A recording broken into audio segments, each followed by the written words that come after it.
طبعا ئەمڕۆ ڕۆژێکی مێژوویە بۆ ئێمەی کەرکووکی، تەجروبەیەکی نوێیە، ئەزمونێکی تازەیە پێشانی هەموو خەڵکی بدەین کە سیاسەتکردن لە شارێکی وەکو کەرکووک کە فرەنەتەوە فرە مەزهەب و فرە ئاینە پێویستەکە بەم جۆرە ببرێتە ڕێەوە. ئێمە هەمیشە بڕوامان بەوە بووە بە پێکەوە بە کورد و عەرەب و تورکمان و کلد و ئاشورەوە کەرکووک ببینە ڕێەوە، حکوومەتی خۆجێیی بە پێکەوە دروست بکەین، چکە خۆمان لە سەرەتاوە ڕامان گەیاندووە بڕوامان بە پێکەوە ژیان هەیە، بڕوامان بە سیاسەتی تاگڕەوی نییە، بڕوامان بە تەهمیش و پەراوێز خستن نییە، پشت بەخوا حکومڕانیەکەکەین لە ساڵانی داهاتووە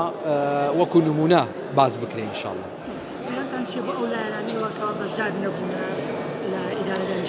وەڵاهی داواکارم لەو لایەنانی کە سکاڵایان هەیە یان ناڕەزایەتی دەرەبڕن، بەڕاستی کات نەماوە، کەرکووچیەکانیش ئیتر نەکەینە قوربانی دەستکەوتی شخصی بەڕاستی. با دەست پێ بکەین لەمڕۆ بەدواوە سیاسەتێکی تازە کەرکووک ببینە ڕێەوە، با بزانین ئەسپی خۆشمان تاودەین بۆ ئەو بابەتە، بزانین کێ سەرکەوتووە، ئافرین لەو کەین.